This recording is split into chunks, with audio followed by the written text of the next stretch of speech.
Hello and welcome to Afternoon Tea with Karen and Protestor watching again. I can't help myself. And I've also been playing Spot Josh.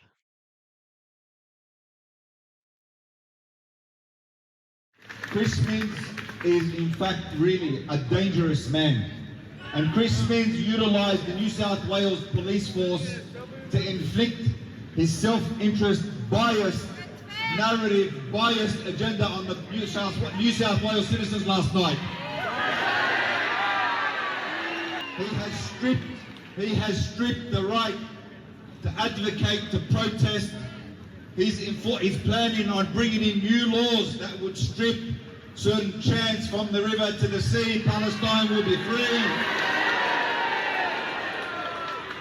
And recently, as of last night, when we don't know exactly where the command came from, but when he's talking to the community and he says, we'll patch things up, it shows how little regard and what little regard he thinks of the community.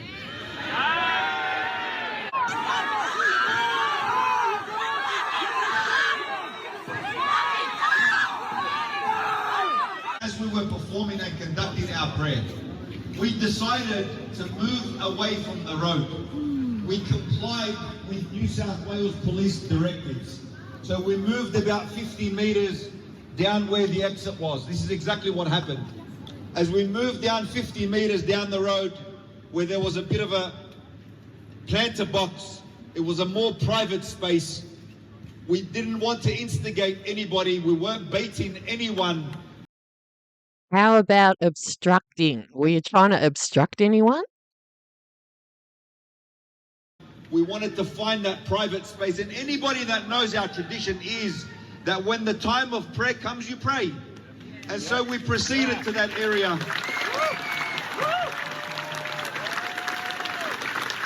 As we proceeded to that area, we made the prayer. The prayer literally takes about 3 or 4 minutes. We conducted ourselves in the prayer. And naturally, people, when they see a congregational prayer, they join. And so as we were praying, there was one line, a second line, and there was a third row of women. The first row and the first people, so as we naturally were praying, the direction of prayer meant that we had our backs to the New South Wales police based on the direction of prayer. Yeah, but all the people filming you could see the police were directly behind you. Now, if I had to have a prayer 5 times a day and I knew that, I think I would leave earlier and find somewhere nicer to pray, like not on the sidewalk where the dogs piss. And, then especially near the flower bed thing, like even where more dogs piss. So we weren't threatened in any way. We were engaged peacefully in the prayer. And the first line to be attacked was the line of women at the very back.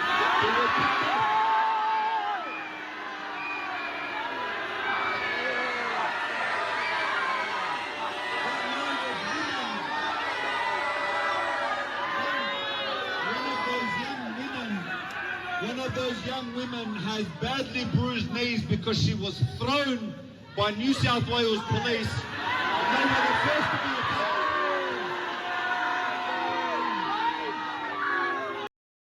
Oh, I don't remember the line of women. I better watch that bit again.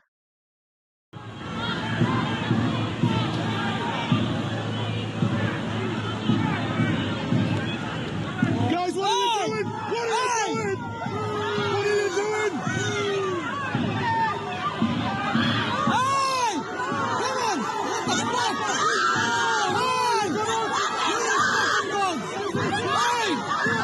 Hey!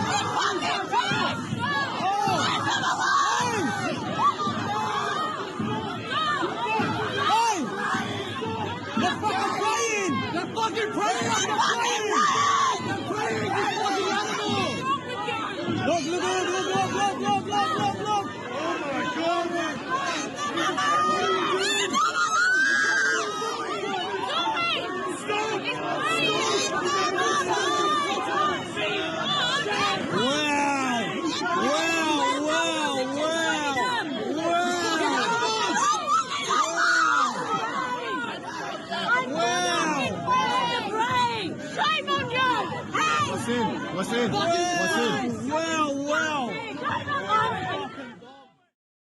Yeah, just notes on, my religion that I'm working on. None of that. None of like that in the street. Like what oh, just things that might have fallen from the sky, even like bird poo. Like just no. Anyway, Josh was on the news a couple of days ago, so of course I've got to keep hold of it. For future people. Hi everyone, Josh Lees from the Palestine Action Group. Last night we saw the people of Sydney mobilise in huge numbers, 20 or 30,000 of us, for a peaceful demonstration at Town Hall Square to say to the world that we stand for humanity, we do not stand for genocide. That massive demonstration, that expression of the popular will of people in this city, was met through really sickening state violence by our Premier and our New South Wales Police Force, sickening state violence in support of the sickening state violence that has been carried out in Gaza. That's what happened last night. This was a violent attack on protesters in order to roll the red carpet out for someone who has incited a genocide in Gaza. That is the context here. We've all would be aware of many of the brutal stories, of course, the videos that are going around of a man with his hands raised in surrender being pummeled by riot police, another man thrown to the ground, two police kneeling on him while police repeatedly punch him in the head and the kidneys. We saw, of course, the Muslim men kneeling in prayer, again attacked by police. There are so many stories coming in. An old woman, I'm told, has 4 cracked ribs from her violent treatment overnight. I personally witnessed a young woman who was just trying to leave by herself, not as part of a crowd, grabbed by the hair, thrown to the ground and arrested. Another 77-year-old man was violently arrested. He was punched. He suffered serious injuries. He can't walk properly today. He was then arrested on an assault police charge, only to be subsequently released 5 hours later, when of course it emerged that that charge was completely bogus. And that should be a lesson when it comes to all of these so-called assault police charges. Now, we said, of course, in the lead up to this, that the streets of Sydney should belong to the people of Sydney, not to the president of a genocidal state. That is what should have occurred last night, that our peaceful protest should have been allowed to occur. We should have been allowed to march. That's what we continue to ask police for last night. But this was an attack not just on people who were trying to march. This was an attack on everyone who was just trying to have even a static rally, which was completely lawful and allowed, even under all these current protest restrictions, at Town Hall. The vast majority of people in that crowd was not just some small minority, either directly experienced or witnessed all around them really sickening acts of police brutality against people who were just trying to disperse. I myself stood up on one of the benches on George Street footpath with a megaphone, appealing to the crowd that, now was the time to try to disperse, only for people to turn around and ask me, quite rightly, where can we go? And that's what I then said by the megaphone to Paul Dunstan, the senior police officer in charge, who was watching me make that speech, who was filming me making that speech, actually. And it was at that exact moment when I was trying to appeal to the crowd and to the police to allow us to disperse, when the police charged in with horses, pepper sprayed, and the violence only escalated from there onwards and onwards. I was in Bathurst Street at one point when we saw those images of hundreds and hundreds of riot police repeatedly charging at people, pepper spraying everyone, trampling people underfoot who were already injured, already been pepper sprayed, couldn't get away in time, and so on. Now, as I said, Chris Minns has unleashed this really horrific police violence last night. One of the most outrageous lines that Chris Minns is trying to use today to justify that police brutality is that supposedly if that didn't happen, that we in some way pose some threat to Jewish people in Sydney or to the people attending the Herzog event at the ICC. Now, this is so dishonest. Chris Minns knows that this is a complete lie, because the people who were trying to march in the opposite direction of that event that was taking place. Chris Minns cannot possibly use that event as an excuse for the sickening police brutality meted out to all of us. There is no justification for police's actions last night whatsoever. Chris Minns is trying to bring seemingly a bit of Donald Trump's America to Sydney, That cannot be allowed to happen. We will not stand for it. We need to stand up against this kind of authoritarianism, these crackdowns on protest, and this unleashing of police violence. And, we have called another rally tonight at the Surrey Hills Police Station to make that point, that there needs to be an investigation into the police brutality last night, that all the charges against protesters need to be dropped, and that we need to repeal this crazy raft of anti-protest laws that Chris Minns has passed, which has led to the police thinking that they are above the law, that they can do whatever they want, that they can brutalise protesters, as we saw last night. When I was about 19, I was a member of Amnesty International, and they get you to do letter writing. Anyway, I got a letter from a Mexican prison inviting me on a tour if I'm ever over there, and what the crime the prisoner had done that I was writing on behalf of. I also saw through their office and things how charity is a business, and that's a really important thing to learn. When you're watching all these people, little sheeple, all out there doing their thing. Now, let's play Spot Josh. But first, it all started as a protest against the Israeli president's visit to Australia.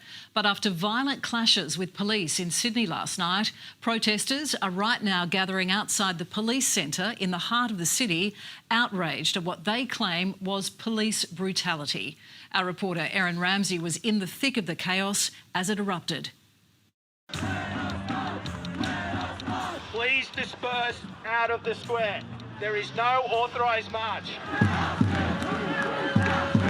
Trying to get arrested, but yes. Police have tried to stop. They tried to create a barricade, but as you can see behind me, that barricade has been infiltrated.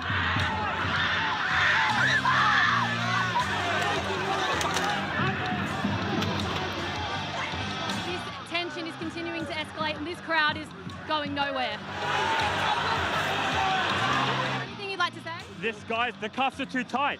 What went wrong? I'm not even part of the protest. I'm trying to get across, and he smacked me in the face.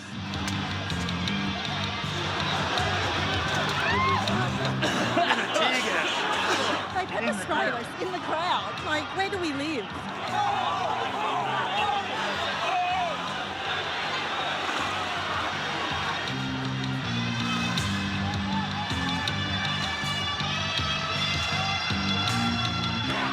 Really ugly scenes. Erin Ramsey is at the Sydney Police Centre for us now. I'm also joined by crime editor Simon Boda with me on the desk.